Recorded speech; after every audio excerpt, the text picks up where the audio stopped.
totally artificial and totally drawn by outsiders. Thank you, Ambassador. Yes, the Congo belonged to King Leopold II alone. Had the Congo as his personal property. It's true. This is how it worked. 1885 actually was the very, very dark part of our history, when Africa was divided among colonial powers, not taking into account the ethnicities, the people, whoever. Let me just give you an example. I come from Angola myself. I come from the north of Angola. It was a kingdom, the Congo Kingdom. The capital was in the north of Angola. And the same kingdom extended to the Congo, Kinshasa now, the Congo, Brazzaville, and part of Gabon. So now we are living in 3 countries now. We can speak the same language over. You go to the south of Angola, the same story. You go to any country of Africa, the same story. So how did we deal with it? In the 60s, when many countries became independent, we Africans were really worried. What will happen if we have to go back to our former kingdom, from former empires? What was no longer possible, because even if you take the same people today, speaking the same language in different countries, they have the colonial reality. They are no longer the same people at some point.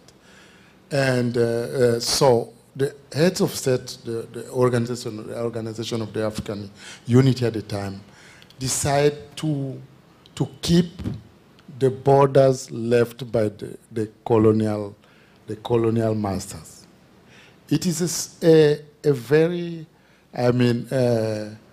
sadly took this decision, because this is an heritage of colonialism, but it's the only way you could avoid confrontation, many confrontations among member states. Now, but this didn't sure end the problem. There were conflicts based on borders. And what the African Union is developing at this time, there is a program called Border Program of the African Union, because we are aware that border is also a source of conflict. So this border program is dealing with those questions, not only on the territorial side. Even the maritime borders are still not very well delimited. So this border program is a preventive measure at the same time, and it's also a very important measure so that African countries can know where stop the freedom, where start the freedom, and where does it stop in terms of borders. I think this is the way we found to solve this problem of borders left by colonial masters. Okay, so you understood that the borders are wrong, that they are colonial, but that any readjustment of the borders to reflect reality would open a Pandora's box of problems for Africa. So your answer was, leave it alone, let them stay. Even they are bad borders, we will accept them, because it is better not to challenge the colonial borders. Fair enough, you took that decision. But that decision is being challenged today. It is being challenged in the Sudan, which is another very large country. And people don't like large countries in Africa, because, you know, we want to cut you and divide you into smaller units, because the smaller you are, the better I can control you. And so the effort now is to cut up the Sudan into 3 parts: North Sudan, South Sudan, and Darfur. Now, if the Sudanese borders are challenged in this way, the next country will be the Congo. And so your very neat solution of leaving things as they are may not survive the Sudanese challenge.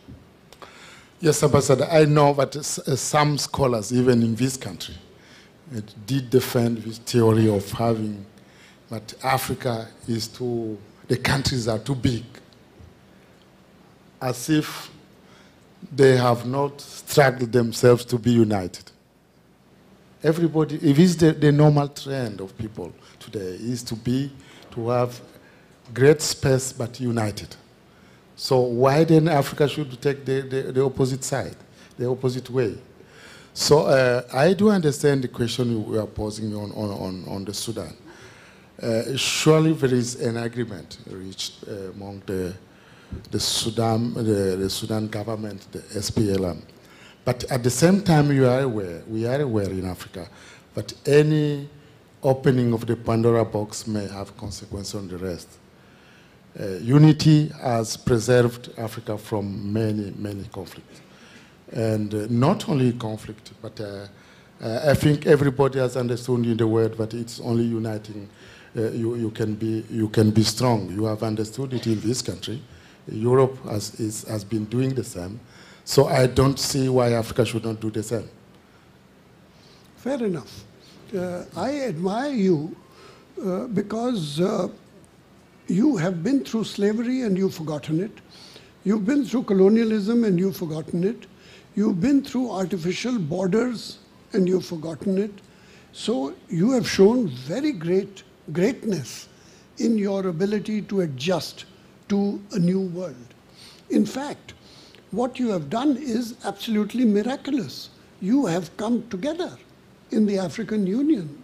This is a miracle. It's not short of a miracle.